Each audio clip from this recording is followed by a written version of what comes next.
Karibu kwa kipindi cha Neema leo ikiwa ni date 30/6/2025.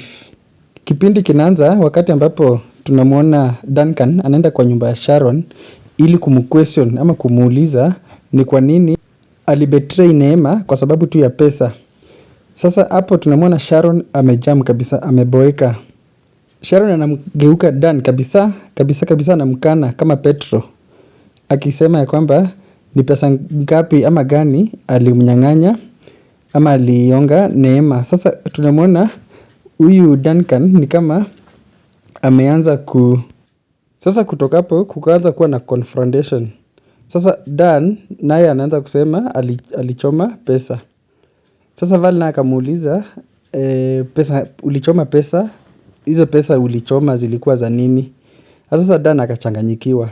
Sasa after kuchanganyikiwa tunamwona anaanza kukuwa confused na kuanza kujiexplain venye alipanga hiyo njama.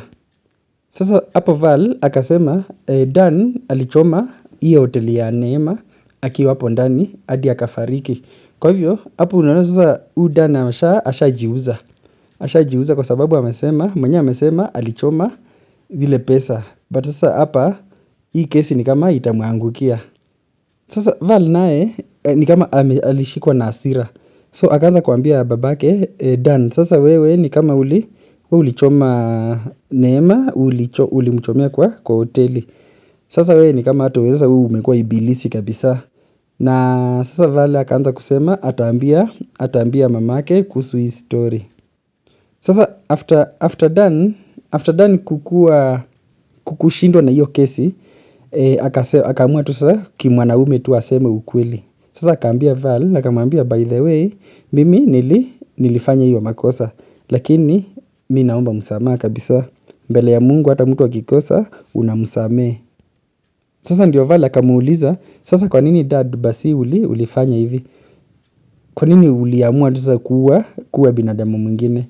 Sasa ndio Dan akaeleza akasema, hapana, mimi nilifanya hivi ndio at least nipewe kazi na Eddie, kwa sababu aliniambia nikiua ndio nitapewa kazi.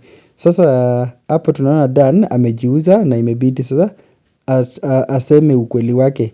Sijui kama atasamehewa.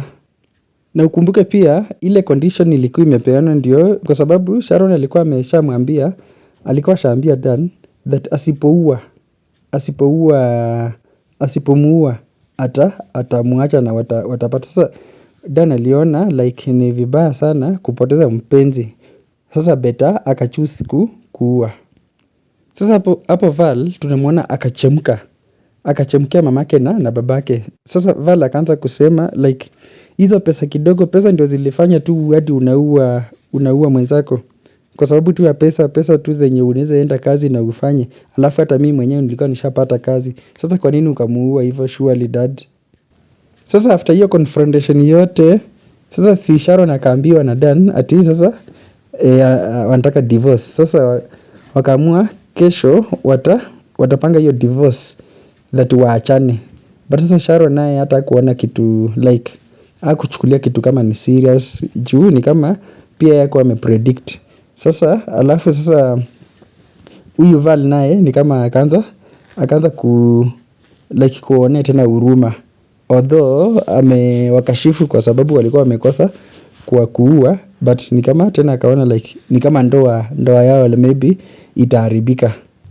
Sasa after a moment Dan akafukuza Sharon kutoka kwa nyumba yake. So si Dan after kumfukuza Sharon akakataa kutoka kwa nyumba. Akaanza kucomplain ati nilikuwa naishi kwa hii nyumba tangu kitambo, ulindanganyisha nikakuja kwa hii nyumba nikaanza kuishi hapa, alafu sasa leo nimekuwa mbaya kwako, mimi sitoki hapa.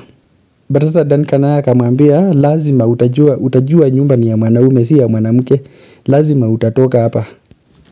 Sasa Sharon akaanza kulia hapo nje after kufungiwa mlango.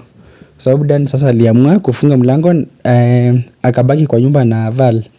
Sasa Sharon akaanza kulia hapo nje, machozi kimbujika. Sasa Isabel na akakuja.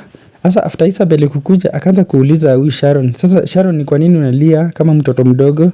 Kwa nini kimekutendekea? Sasa Sharon akamweleza, akamwambia that amefukuzwa. Sasa Isabel akaanza akamhurumia, but sasa akamwambia kuja uende ulale kwangu kabla to solve hii maneno. Basi tena after some time Isabel ni kama tena aka change mind, akasema hapana, mimi sitaki kwenda kulala na wewe. Wewe jipange tu kwa hii issue yako. Wewe jisort tu mwenyewe. Sasa Sharon akamwambia but si unakonga best yangu. Basi Isabel akamwambia hapana, sasa ubeshta umeisha. Kwa sababu sasa ni wewe ni kama unaanza kuharibu manyumba za watu. Umeharibu yako, sasa ni kama hata unaweza haribu huku kwangu. Sasa mimi sikutaki leo. Wewe itabidi tu jisort. Sasa tunaona wakiwa kwa nyumba ya Dan, bado Val na Dan. Sasa Dan akasema, Val akaambia Dan that leo nimeshangaa bana, sikuwahi elewa ama kujua kama Sharon anaweza fanya kitendo kama hichi kama hii kwa maisha yake. Hapo Dan akaanza like kimapenzi, anatamani sasa Val akaanza kumuuliza ama baby nimefanya makosa kufukuza Sharon. Sharon akasema hapana, hujafanya makosa, umefanya tu vizuri, ndio hata at least tupate chance. Maybe yeye ndiye alikuwa anatuzuia, but sasa sahi we are free. Sasa Val akaanza kuambia babake sasa that sasa mambo itakuwa aje, surely huku nje watu watakuwa natuona aje, like hata wakina Jojo watakuwa natuona aje, si watatuchukulia vibaya. Sasa Neema alienda akapatana na Mark after hizo scenario zote, wakaanza kuishi. Mark akamhost. Sasa Mark akaanza kumuuliza sasa ulifanyaje, what happened. Sasa si Neema akamuelezea, alafu sasa Mark akamwambia unajua hiyo usiku sikulala, nilikuwa nakufikiria tu. Sasa Mark akamwambia mimi nilikuwa nafikiria tu venye tutaanza kuishi pamoja, tuoane, tupendane, tuzae watoto, tuwaite sweet baby. Sasa Mark pia akamwambia Neema that like sasa babe, sasa wewe unaona like suna hata hiyo imekuja at a good time that tunaweza sasa mingle openly. Sasa hakuna kizuizi sahi. Sasa kipindi kiliendelea hivyo na mambo na mapenzi ikanoga. Sasa nakuomba uweze kusubscribe hii channel ndio kesho pia niki update upate hii uondo.